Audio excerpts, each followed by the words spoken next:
Welcome back everybody. It's time for another edition of Quick Painting Tips. In this series of videos, I'm answering questions from artists who want answers to certain painting problems. These are quick tips that you can use straight away to help improve your painting. What are we looking at today? I'm actually off to the beach and I'm going to be dealing with one of those topics that a lot of artists have problems with when they're trying to paint a seascape. What do you think it's going to be?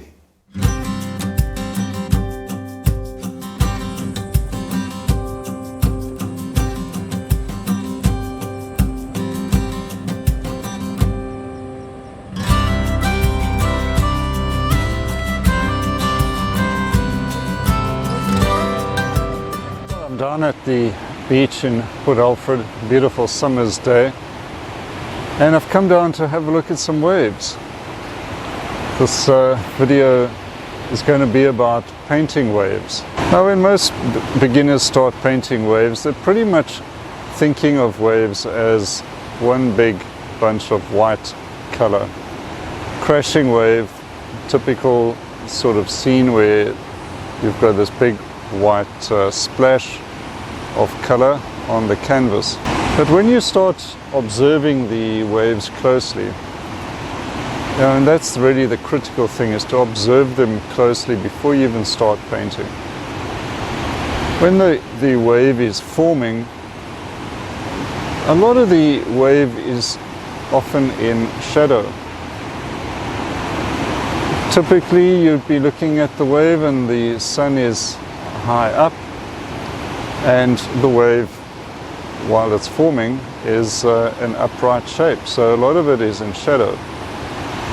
Then you've got some highlight on the crest of the wave. As soon as the crest starts collapsing and forming the characteristic white foam, you're going to get some sharp highlight on that crest and the white foam. But even that, a lot of that could be in shadow as well, and very likely. So the highlights actually comprise a small part of the painting, and most of the painting, or most of the wave, is in some sort of shadow. So what I'm going to do is have a close look at the wave shapes and try and break them down to help you isolate a few of those shapes. And if you paint those shapes, you get a realistic looking wave. It's all about observing the forms, the form and shapes and values. Right, let's take a closer look and try and paint a wave.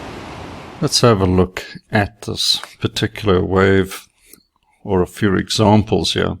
Let's start with this wave over here. Now, the first thing I want you to do when looking at your painting or your subject is to start observing the forms. Let's look at the form of the crashing wave here. So let's just isolate that one big shape. And within there's a shadow portion over there. This is also somewhat in shadow as well. There's some shadow in there and a shadow here, and some very light shadows in there. How to make it easier to see these is just to squint a little bit. So just close your eyes slightly until the details of the wave turns into just shapes of light and shadow. Then onto the wave itself. So that's the shape of the wave. Line at the bottom there within the wave itself. We've got a fairly strong shadow portion down there. This area just breaking over is catching some light as well, so it's a bit lighter in value, and you could probably distinguish a slight difference in value down here. Let's have a look at painting this wave that I've been showing you. I'm just using a bit of ultramarine and a bit of white spirits to quickly draw in that shape. Now, as I've been saying, what we're looking for are the big shapes. Start off with that. Look at your subject, isolate those shapes, see them, and try and get them down as quickly as you can on your canvas. A very basic shape. I've got the breaking wave, and now looking for shapes within the shapes that I've put in already. So it's kind of like putting together a jigsaw puzzle. You just looking for shapes of a similar sort of value, similar light or dark shape, and put that down. So I've got the dark shadow in, I've got a bit of the light at the sort of focal area, the light green, the sort of middle value greens coming in. At this stage, I'm not trying to blend shapes, I just want to get in the building blocks, each sort of piece of the jigsaw puzzle. And now I'm mixing up white, a bit of yellow, ochre, and a little bit of lemon yellow to make the highlights in the waves. Putting those down, and then I'll go into the shadows of the breaking wave. And funnily enough, it's the shadows that make the breaking wave really come to life. So there's the one shadow that I've just put in with a bit of cerulean blue, touch of red, and titanium white. So that's the shadow. There's a bit of a highlight on the wave, sort of cresting into the wall of the wave itself. So I put that in, bit of a highlight up there and along the sort of little crest there that's sort of starting to break over.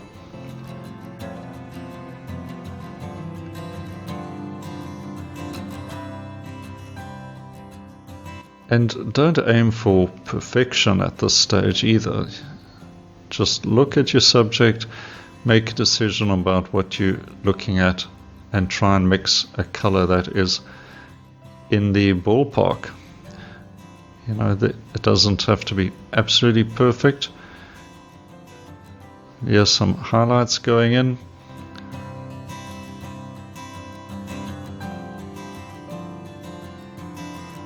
And another shadow. You put in that little shadow and the highlight immediately stands out. And that's an important lesson. There's nothing like a little bit of a cool color to make a warm highlight stand out. A note also, I'm using a large brush. This is a number 8 long flat bristle brush. And I find for this stage of the painting, that's the perfect brush. Now a bit of the water in the foreground that will help to define the wave. I haven't put any other colors in the foreground or background, so things will start coming together. And that little shadow under the breaking waves, very important to define the shape of the wave. Some of the colors coming into the foreground and the white foamy colors all help to create the illusion. And I'll just get some of that dark watercolor in the background, which will set off the focal area of the breaking wave itself. Now, as you develop this painting, you would start defining the shapes a little more, making the bigger shapes a little smaller, blending some edges, and the shape of the wave will become increasingly defined. But it all starts at this stage. This is the moment that determines the success of the painting. So instead of just trying to guess at what you think a wave looks like, now you know what to look for, and if you put those shapes down, you got a good chance of making a realistic looking wave that also is expressive.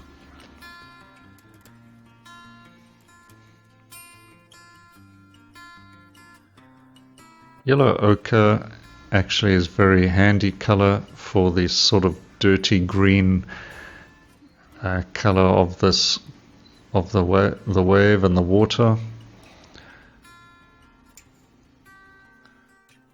A little bit of phthalo green in there as well also gets that sort of nice sort of bottle green color. So that's pretty much what I want to show you in this lesson, how to look for shapes and form, put those down, and then the painting comes together.